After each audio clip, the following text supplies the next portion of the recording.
Hey, what's up everybody? So I'm gonna do something a little bit different today.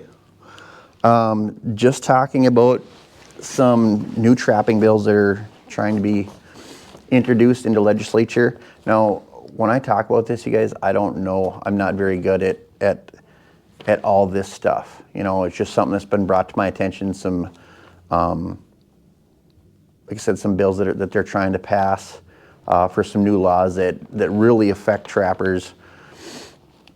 And, you know, our efficiency to, you know, be able to take predators, take beaver, take, you know, fox, coyote, so on and so forth.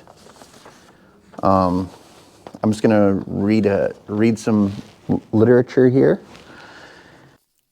You know, trapping is very important activity here in Minnesota. It's the only effective way to control predators of both game and non-game nesting birds and other animals. Trapping is the only effective control of beaver population that can and do substantial damage and therefore cost to both public and private roads and other infrastructure, including flooding, damage to agriculture. Like I said, there's numerous times where I've seen county roads flooded out, washed out, farm fields, crops flooded out,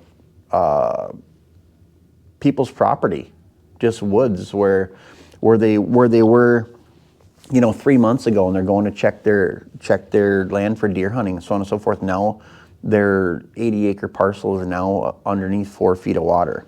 You know, beaver trapping is literally the most effective management tool we have against beaver, and they do a crazy amount of damage every single year annually in Minnesota. I don't know the numbers exactly, but it's millions and millions of dollars worth of damage they do annually in Minnesota to property, roads. I mean, taxpayers pay for that, insurance pays for that, who pays, you know, all that stuff. But when you impede our ability to effectively trap critters like that, it really takes its toll, because now, you know, some of the stuff that they're doing in here, or trying to do, especially with like 330 conibears, they're taking away our most effective set we have against beaver trapping. Essentially, they can't take away our right to trap, but what they're trying to do is make it so hard for us to trap that you just can't. They're saying, you know what, you can trap, but this is the only way you can do it. And what's going to happen is they're going to make it to the point where, you know, the regular trapper just can't go out and trap, you know, the way they want to. And who's going to end up paying for it is, you know, the state, the government, because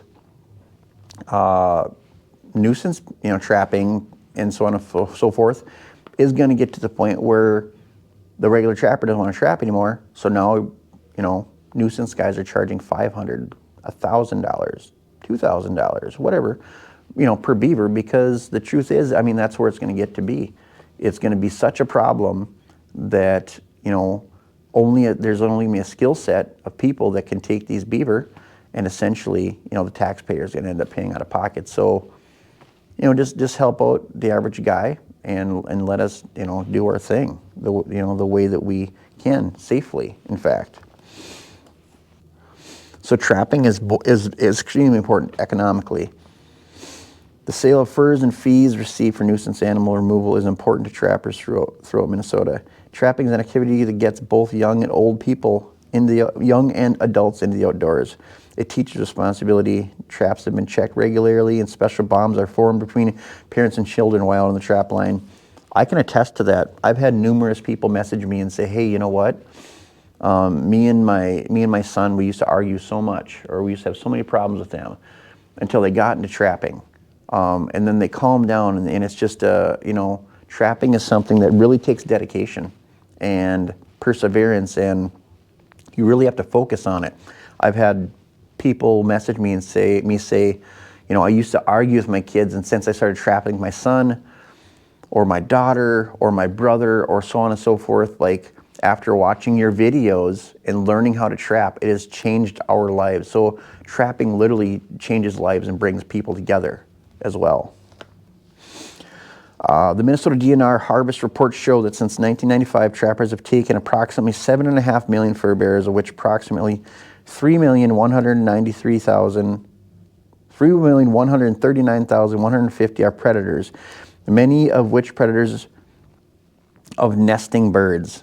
That means ducks, grouse, so on and so forth. Raccoons are really bad on eggs. They find nests and eat the eggs, and so on and so forth. These numbers do not include beaver. Let me see here. I'm sorry. Trapping is the only feasible method of predator control.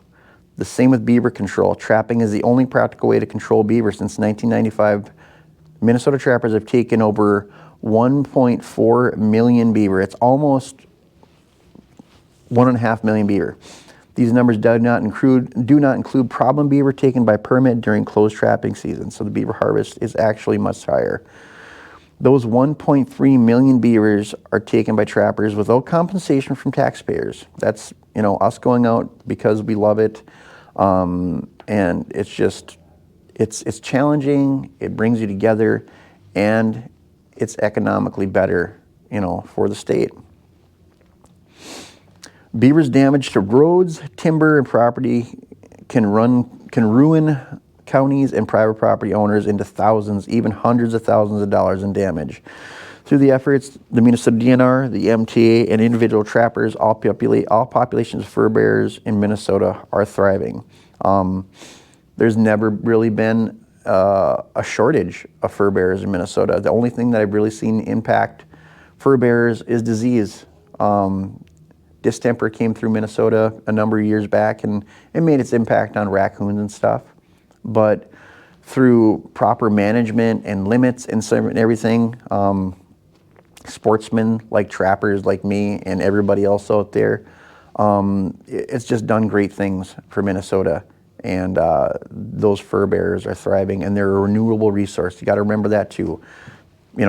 Every year there's tens of thousands of these critters born, especially muskrats. Muskrats have up to 3 litters a year,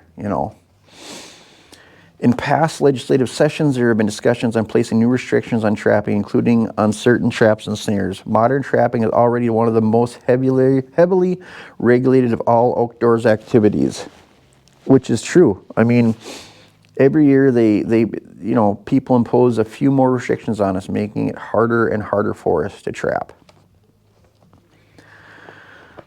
The MTA has worked with both the DNR and other outdoors groups to address the concerns of other outdoor users while still allowing meaningful trapping. The MTA continues to do so, and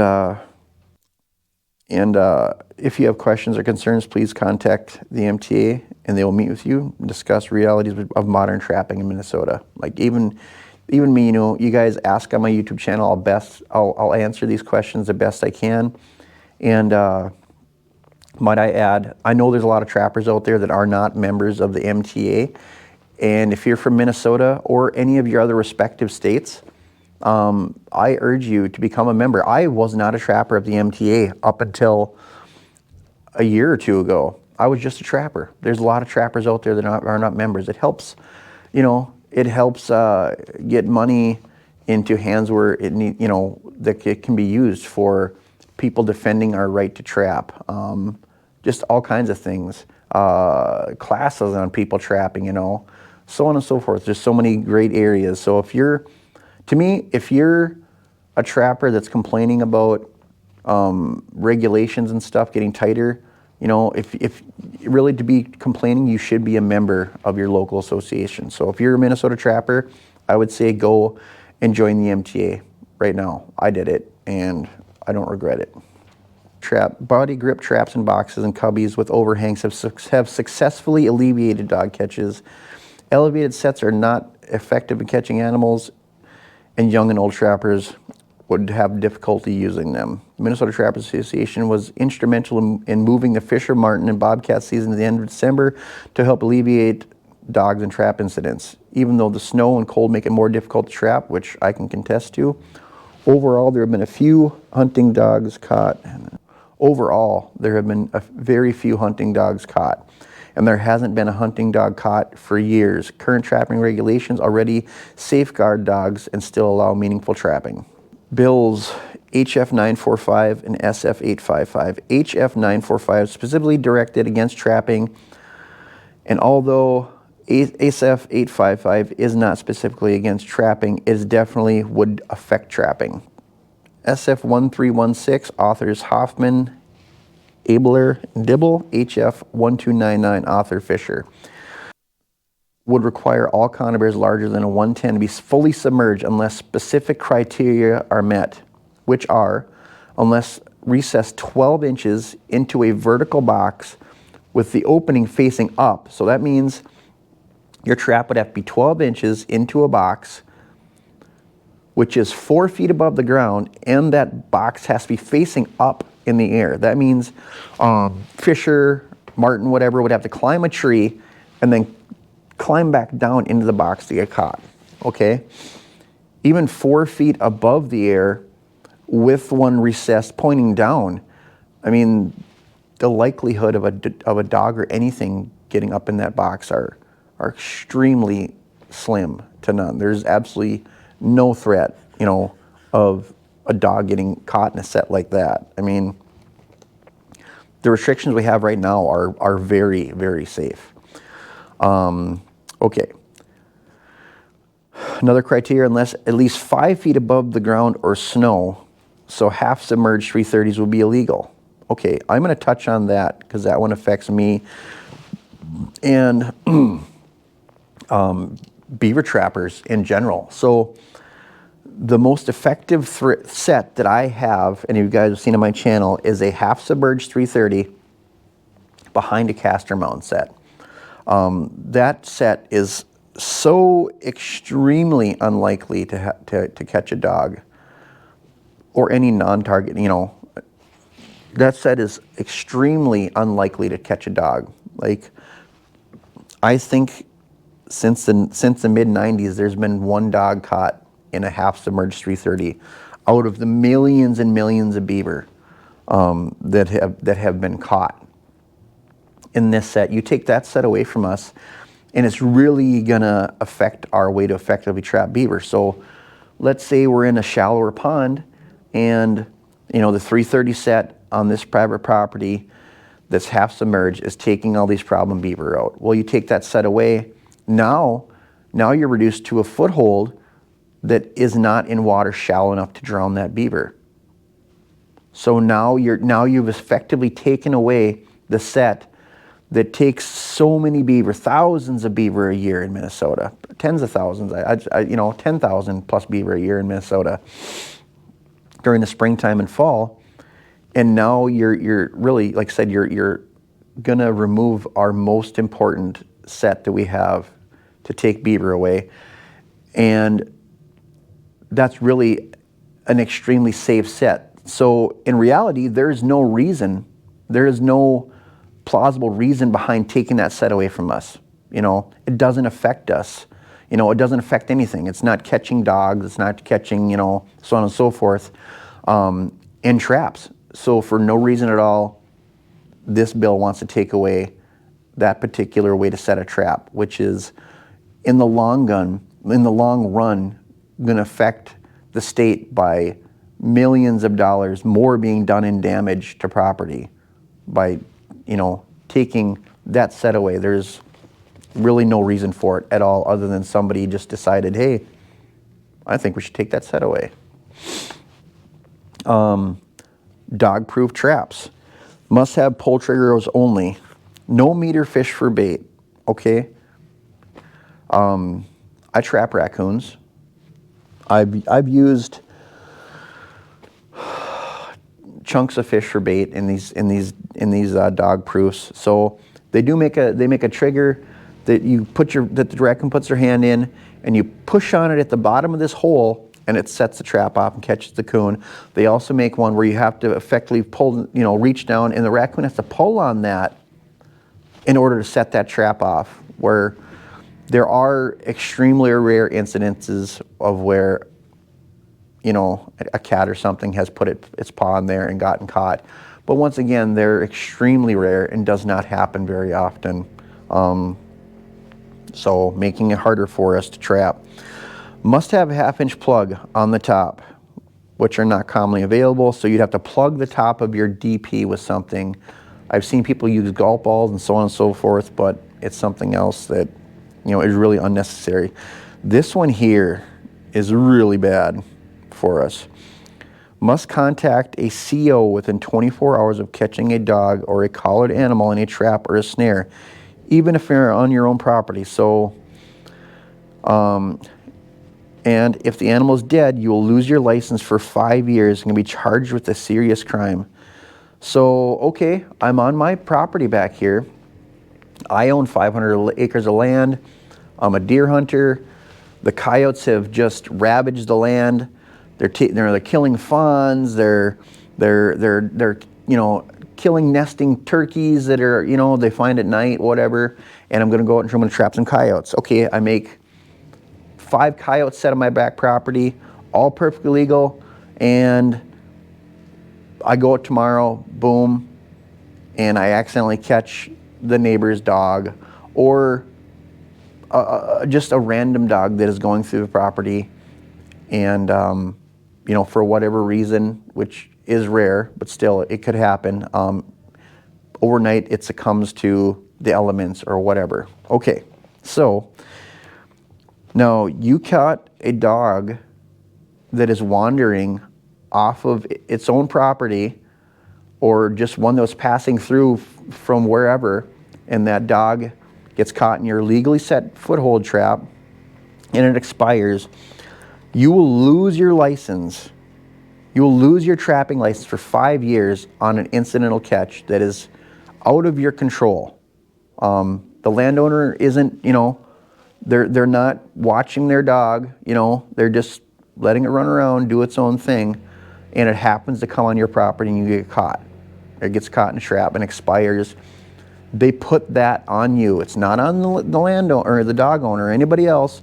They put it on you. So in that thought process, okay, how many dogs a year are hit by people on the road and killed with their vehicles? Okay, in that instance, the driver of the car should lose their license for 5 years. According to this letter, so somebody accidentally catches a dog and expires, they lose their trapping license for 5 years. If somebody hits one with a car, now I'm just saying, hypothetically, if that law can be passed, I believe that why isn't somebody else responsible for hitting a dog on the road? Somebody hits a dog on the road, they should lose their license for 5 years as well. There should not be any difference between a trapper and somebody else that does it accidentally somewhere else. It's just not fair. We're specifically being targeted. Snares, reverse bend, start washer style, and relaxing locks only, no kill type locks. Maximum 7 feet on the cable. No entanglement bigger than a 1/2 inch within reach of the cable.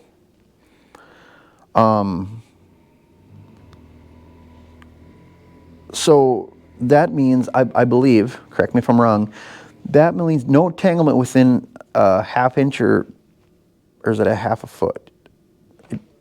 Yeah, within a 1/2 inch or 1/2 foot reach of the cable. That means no more snaring in the trees. No more snaring anywhere, bushes, fence lines, where all these predator trails come through the brush, where we effectively will hang snares and catch them, and it helps if they get tangled up in some brush or trees, because then they don't go anywhere. That's a lot of our anchoring spots. Now, there you go. That, once again, is making it harder, for one thing, for us to snare coyotes and fox, but it also, now you're taking away one of our effective ways to target these predators. Now more nesting birds are going to lose their lives. And it's really going to impact, how these birds come back every single year, or, how many numbers there are, and the fact is, coyotes are severely overpopulated everywhere you go. What's not? Pheasants. Ducks really aren't that overpopulated. There's a lot of geese around, but now you're giving the predators more leeway to, ravage and kill all of our nesting, ground birds that are around here. Okay. HF 945 would require permission, either verbal or written, to set traps on any public property. So even if the water is public, you would need permission to stake traps if the property under the water is private. It wouldn't matter if the trap is set on floating vegetation. If you're staking into the bottom, you would need permission. You would need permission to trap some large paper company lands because it is non-public. Okay. So, in a nutshell, basically what that means is, let's say there's this lake here, and the beaver are cutting down all my trees on my side of the lake. Okay, the beaver have cut down 150 of my poplar trees, and they wrung out half a dozen of my old oak trees that are worth, essentially thousands of dollars. But the beaver lodge is, out on the other side of the lake. It's not on the bank or whatever, or it's just not on my side of the property. So a trapper can go on the ice and trap through the ice and trap those beaver out of that wherever the lodge is located on the lake. A trapper can go over there, set traps through the ice, push stakes in the bottom, push 8 stands in the bottom, whatever they need to effectively take out those beaver that are causing damage anywhere on the lake. Now you cannot touch dry land on that property owner's side of the lake, and I never have, without permission. I never will. But this new law that bill they're trying to impose would make it so the trapper needs permission to drive a stake in the bottom of the land, in the ground underneath the water, in front of that respective landowner's property. Now, I believe that the way that the law is written, landowners do not pay taxes on the bottom of the lake.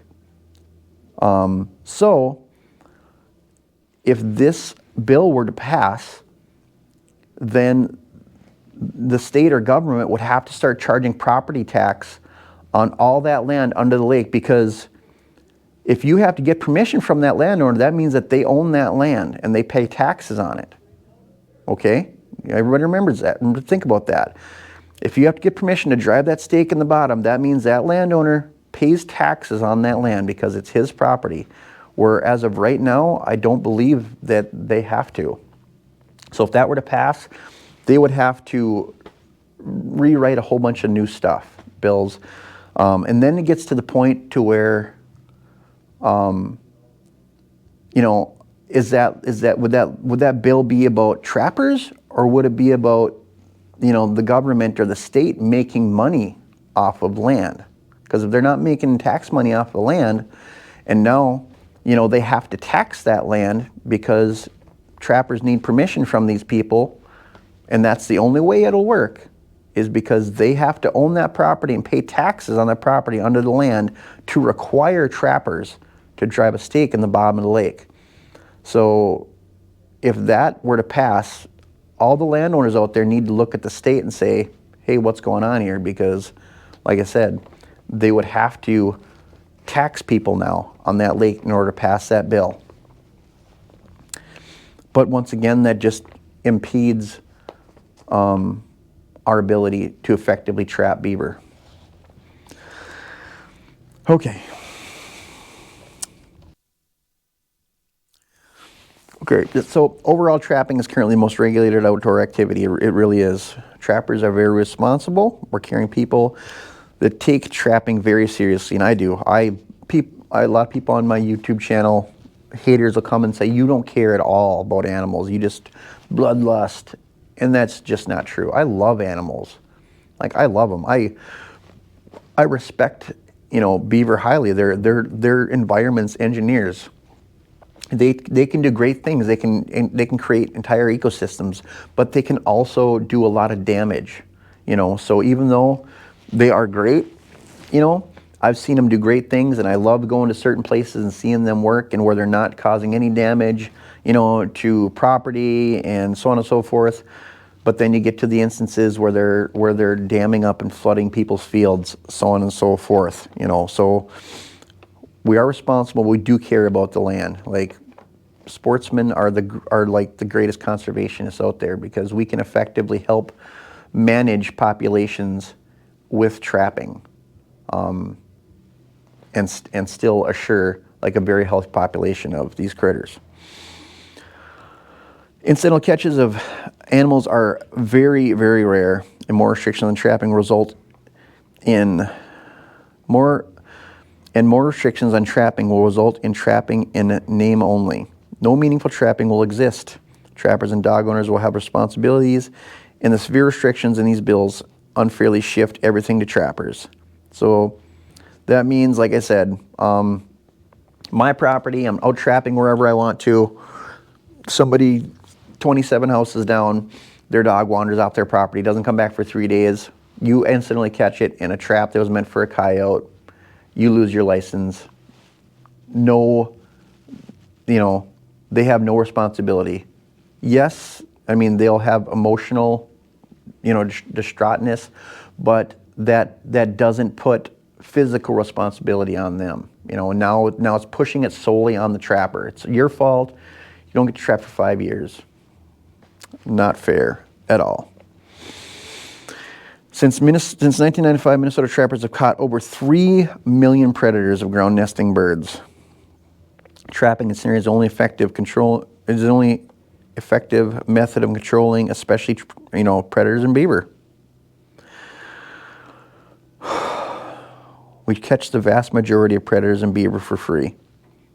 Taking away the effective, necessary tools, and taxpayers and property owners will pay the bill for predators and beaver removal due to rising populations. That's just the truth.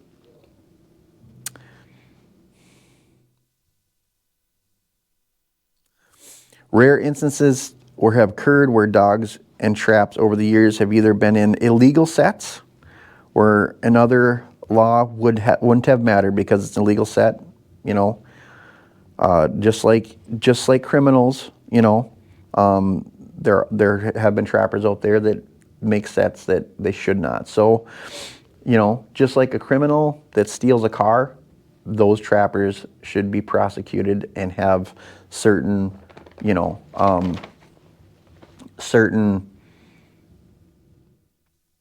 amount of responsibility that they should have to pay for criminally. I absolutely 100% support that. There's bad trappers out there that should pay the price. That's the truth.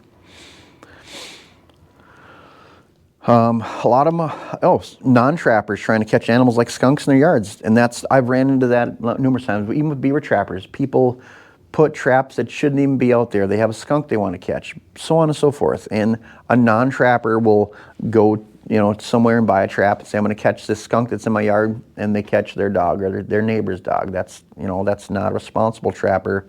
That's Joe Schmo out there trying to be a trapper. And now they have, you have to pass certain classes and so on and so forth, and field requirements to become a trapper nowadays. Like, there's a lot that goes into becoming a responsible trapper.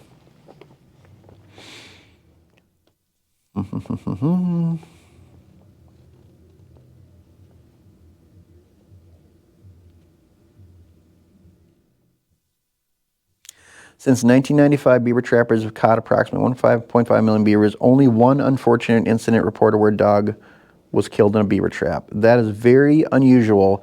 That is not present in typical water trapping situations, which is not. I've been beaver trapping for 30 years, over 30 years. When I think I caught my first beaver when I was like 12 years old. I'm 44 now, so 32 years ago. I have never, and I will say I have caught thousands.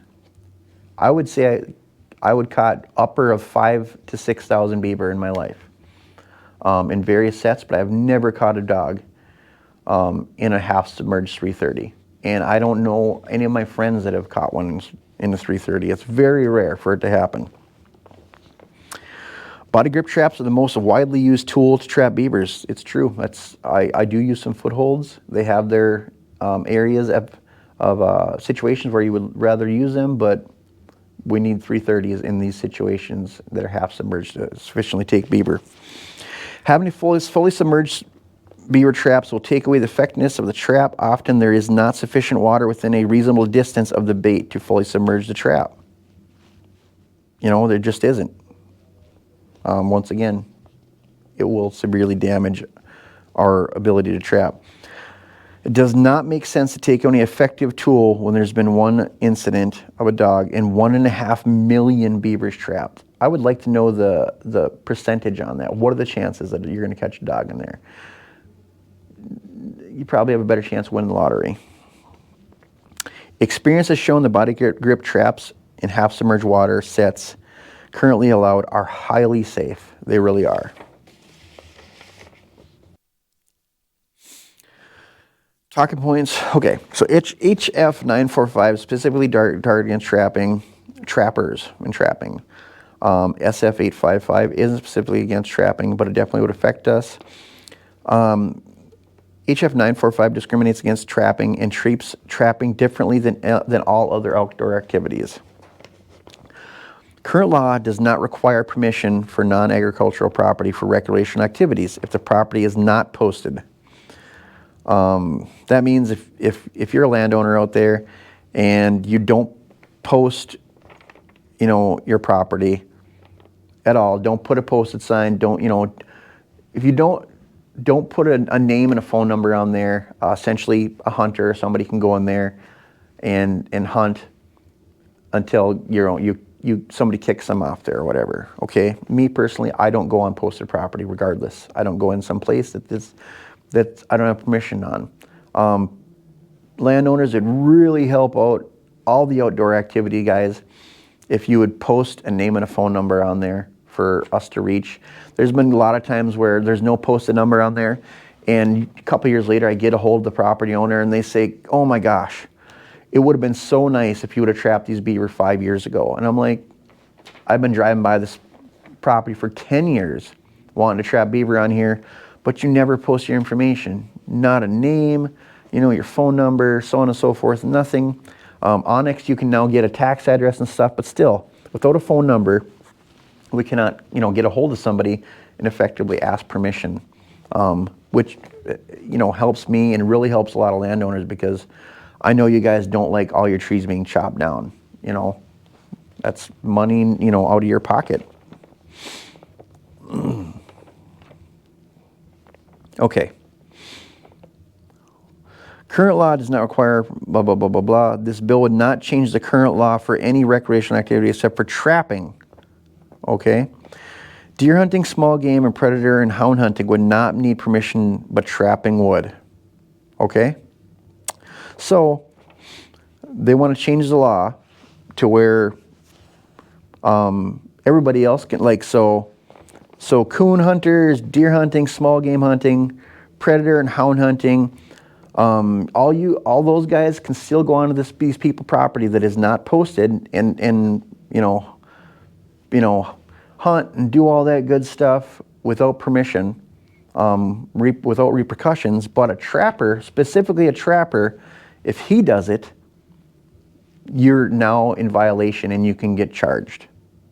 So why is it that they're targeting trappers specifically, but people, anybody else that trespasses, you know, or goes on that land without permission, I should say, is perfectly fine, and they can just get, you know, told to leave. But the trapper specifically is now going to be prosecuted. That's singling out trappers again, which isn't not fair to, you know, to trappers. You know, why exclude us from everybody else? And just for the record, I do not approve of anybody going on posted land, or not posted land. If land is not mine, and I do not have permission to go on that land, I'm not going on that land without permission. That's just how I am. It's a respect thing. You know, you want sportsmen or you want landowners to respect trappers. Guys, don't go on someone else's land without permission. I don't care. Even if you can legally do it. There is, among trappers, there is a certain responsibility that we have to take, you guys. To me, I know some of you guys might not like this, but it's how I feel on the subject. Trap responsibly. Are there some beaver here that you would like to trap? Okay. Is it near a walking trail? Is it near some place where people frequent? Okay, well, you have to. Don't trap those beaver. Don't put a foothold on the shoreline with Castor Mountain. Don't, morally, we have a responsibility to not make sets where we might catch someone's, dog, or we're highly likely to encounter somebody's pet, or people, or kids, or anything like that. You guys, we morally have to make that decision to not make sets that are highly likely to come into contact with somebody. Even if they're legal, guys, don't do it. That's where I stand, okay? Legally, we gotta, there's plenty of critters out there for us to trap. We have to make the right decisions while we're trapping them, because any more attention that we draw to ourselves for that reason, the antis are always looking for ammo for us. They want to pick us apart, have more reasons to go to the general public and say, this is why we shouldn't have this. Let's not give them any more reason to come after us. Okay? Okay. So permission will be required for setting traps along the shoreline from a boat, blah, blah, blah, blah, blah. Even if the property is not posted, many ponds and lakes have multiple landowners that own the land under the public water trap or need permission from the owner to stake a trap. So even if the trap itself is floating, blah, blah, blah, blah, blah, trappers would have to have permission to stake a trap to the bottom of the lake. And that's where you go back around to the fact that they cannot pass that law unless all the landowners underneath that lake are paying taxes on that land. Okay? So if you're a landowner, remember, if they pass this bill, you need to go to the state or the government and say, you guys are just trying to get more money out of me. That's how I see it. Because there's no meaningful reason behind it other than, them trying to get more tax money out of you guys. But the thing is, so they're requiring that law for trappers, but it wouldn't change it for duck hunters. Duck hunters don't need permission to hunt and place decoys. Fishermen don't need permission to fish if their lures are touching the bottom. Okay, so effectively, duck hunters are walking around the lake. Okay, well, anybody that has walked through mud, what happens? Your legs sink into the mud. You're a duck hunter, you throw out your weight goes into the mud. Okay, trapper, you put your stake into the mud. So now, fishermen and duck hunters that are putting their property into the mud, doesn't affect them. It's okay. It's legal for those guys to do it. But once you get to a trapper has to have permission to put their property into the bottom of the lake. Once again, they're targeting trappers for these bills. Why us? It's unfair. So going back to the trespass law, basically, there are no requirements to post land in the bill. Any entry of land without permission for any purpose, whether it be by mistake or accident, is a crime and will result in the revocation of your license. All land is treated the same, whether it's agricultural, wooded, or low ground. Setting traps from a boat along the shoreline without permission of the upland owner is trespassing. So, you're trapping on the water here, and you're on the bottom of the lake putting a stake in. Now you're trespassing. So now it would be a crime to not know the boundaries and ownership of the land you enter, whether public or not. It wouldn't matter if you're young or old. If you can afford an electronic property locator like Onyx on your phone, if you hunt or trap in an area without signal or an electronic locator system not available, or if the landowner lives out of state and can't otherwise be contacted, if you have permission to hunt or trap private property or on public land, but you accidentally cross over the property boundary, okay? So I'm walking, there's public property and there's private property, and I'm walking down this public property. And there's no fence here, no indication. I wander off even 50 feet into this guy's property, and he sees me, or his neighbor sees me. Well, now guess what? You've committed a crime, and your license will be revoked just because you crossed into that property by accident, because you don't have electronic, or you're off by 50 feet on where you're at on your map. They're once again targeting us. Talking about encapsulated traps, dog proofs and such, they've been the most used tool for raccoon trapping for quite a while, because it significantly reduces the chance for catching anything but a raccoon. Minnesota trappers have caught over 1 million raccoons since 1995, with one reported dog incident, which wasn't a lethal incident either, caught in an encapsulated trap. Requiring pull-only triggers would make nearly every manufactured encapsulated trap illegal. So now all these trap manufacturers, they're going to make all their traps illegal, pretty much all of them. Vast majority of pull are pull and push triggered. Replacing the traps would be extremely expensive. Pull-only traps are also very less effective, because a lot of times raccoons reach in and they're trying to get those marshmallows or fish behind the thing, and they're reaching in and they pull that trigger down. Well, now they have to get their hand around it again to pull it back up, and what they're doing is just trying to get the stuff at the bottom. Now your trap comes way less effective. It's just making it harder once again for us to control populations of animals. Current regulations for these traps are already working to safeguard dogs. That's why they're called dog proofs, you guys. They're an awesome trap, very effective. I guess that's all I really use now, because they're so safe and they're effective. There's no need to place any more regulations on them. Putting a plug over the top, like a golf ball or something, the plan is, you have something in that trap to draw that raccoon over there. Now putting a plug in the top of that is going to make your sets less effective. I know you guys, I'm jumping all over the place in some of these subjects, but I'm just trying to talk about them in general. So sorry if I'm talking all over the place. Accidental snaring of domestic animals is very rare. When a rare occurrence does occur, the domestic animal can safely, without harm, be released. Rarely is a dog harmed or died.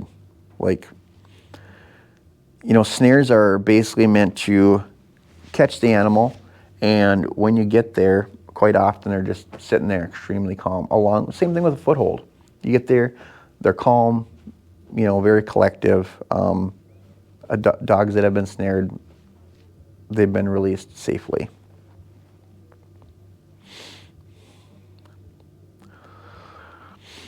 Non-lethal relaxing snare locks can cause damage to the vulnerable neck hair on fur bearers due to rubbing on the neck, greatly reducing their value, which is true.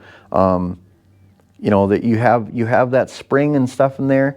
As that critter moves back and forth, it's going to devalue the fur that we already have that isn't worth anything. Or that isn't worth very much, I should say. Snares would be free of entanglement. Animals, especially coyotes, can be extremely shy of snares set in the open, where there's no brush or trees to camouflage the snare, making the set much less effective. Also, removing all the vegetation will cause animals to avoid the area. Most anchoring of snares is done by tying to a tree. The bill would make that illegal. Staking a snare into a frozen ground, especially removing a stake from frozen ground, can be nearly impossible, which is so true. Coyotes and fox are already very cautious when they come up to snares. Just setting them out in the wide open is not very effective. You really need some, that grass and tree branches around those trails to disguise that snare, so the animal will walk through and get caught. just all these things I'm talking about are taking our ability to actively catch coyotes, raccoons, mostly coyotes and beaver is where I feel that we're getting targeted the most. We're going to be going from catching up here to this easy to catching down here. And that's going to affect all the landowners in Minnesota, all the taxpayers in Minnesota, because in the end, those are the people that are going to end up paying for it in damages. And, the DNR, we already dump a ton of money into protecting our resources, like nesting birds. Like if you look, the amount of nesting birds that are taken every year and killed every year by coyotes and raccoons is staggering. And taking away our ability to effectively bring those numbers down is just gonna increase, the amount of animals, birds, turkeys, whatever, that these predators kill every year. So essentially bringing down those numbers for us that we're already, dumping a ton of money in to protect and, bring up the numbers in. So I'm just gonna close with a couple things here. Going back to a few things, like high points that I would, they're all very important, but things that hit hard to me are, getting permission to stake in the bottom of the ground under a lake that a landowner owns. That, I don't see how that can fly, because like I said, that's going to open a whole can of worms for them to tax the landowners under the lake. You guys don't want that, and we don't want that. That's what it's about. I believe they want to make more money off you guys. Not good. Also makes it harder for us to trap. Some half-submerged 330s. As a very adamant beaver trapper and someone that uses that trap probably 80% of the time in the spring, and fall, that set is very, it's just very important for us. We need that set. If we don't have that set, it's really going to do bad things for us trying to actively take numbers of beaver out for people. The entanglement of snares. What's the reasoning behind letting us, not letting us put snares around brush? There's 100% no reasoning behind it at all. So why try to take that away from us? Once again, it's one of our most efficient ways to take predators and to anchor our, everything. There's no reason for that to even be introduced. Especially, and then this one, like I talked before, somebody catches somebody's dog, and the dog, expires for whatever reason, and now I lose my license for 5 years. Well, if that's the case, anybody that hits a dog with a vehicle in the state should also suffer the same repercussions. What's the difference? Trappers, it's extremely rare for a trapper to catch someone's dog. It's extremely rare. And mind you, on somebody, nobody wants to catch a dog. It's just out of the realm of what we want to happen. We're not there to target somebody's dog. Dog owners, pet owners need to be responsible, and take some sort of responsibility to that. So if you look at the amount of dogs that are killed by vehicles every year in Minnesota, yet the U.S. far exceeds the amount that have ever been caught, in traps. So they're trying to make us lose our lives for 5 years. Also extremely not fair. If that's the case, vehicle owners should also have to suffer the same consequences, you guys. It's just, these bills are directed at trappers trying to make life harder for us, because they can't take trapping away from us here in Minnesota. they're going to squeeze us. They're going to squeeze us until, it makes it so hard for us to do it that we're not going to be able to do it. We're not going to be able to go out and do some meaningful trapping. So, basically, end of this, everybody must email their legislatures that are concerned about this, and the bill's authors also must be contacted. How elaborate your email is up to you. Just telling them to oppose the bill is better than nothing. But like I am trying to explain here today, I'm not great with words and trying to explain things, but like a well thought out email explaining why these bills are impacting how we trap would be important. Don't go in there with a bunch of emotion, just being mad. Hey, you can't do this. This is BS, or anger doesn't work. You guys, we got to do this, the smart way. Email them with a well thought out letter, just explaining to you like how these bills will impact our ability to effectively manage the wildlife around here, and make sure to explain to them that trapping is the most effective management tool that we have, which is the truth. So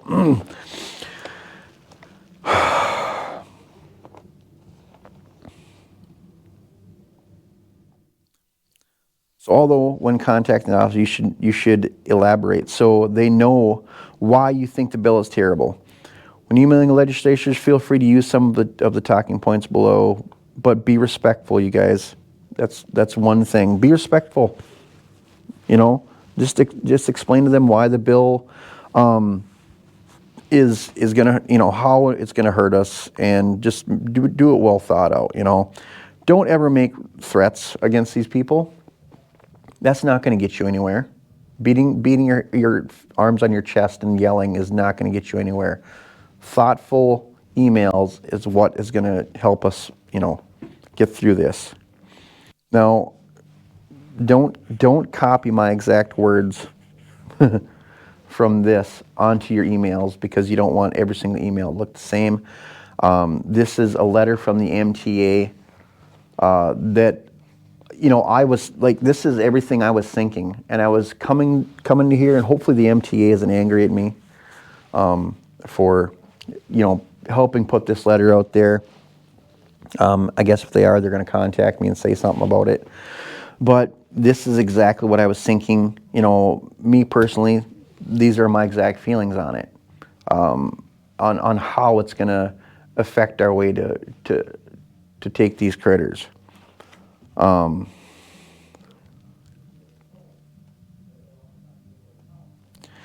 Word them, word them in your own way, maybe even put in instances of your own trapping tales where these certain sets have produced for you, where other sets wouldn't, or situations where maybe only, the dog proofs can work here, or only, where these coyotes are running at, is the only way that you could have really effectively, reduced the population and saved a certain amount of funds, or maybe you took out some critters in a certain manner, and now the nesting ducks have had a better year, so on and so forth. Write your own email, do your own, be your own person.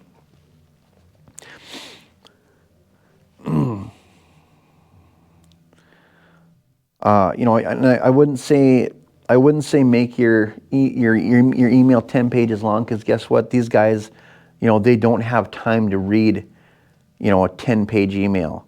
Try to be short and to the point, but try to have a lot of impact when you email these legislators and authors and representatives.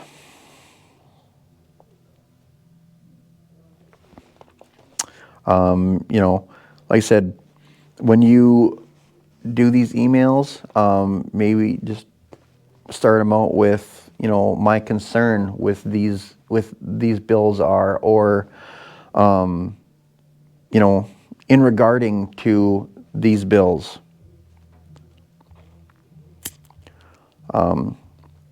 So make sure and include your email address and your name at the bottom of your email.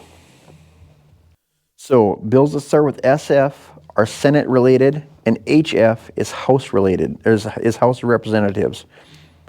So your emails regarding SF 1316 and SF 855 go to your senator, and bills regarding HF 1299 and HF 945 go to your House of Representatives, okay? And if you want to, you can go online and just look up, you know, you can go and Google these bills. So in short, you need to email your legislators and the authors of these bills, okay? And express, you know, your concern of what these bills do and how they will impact you and all of us trappers as a whole.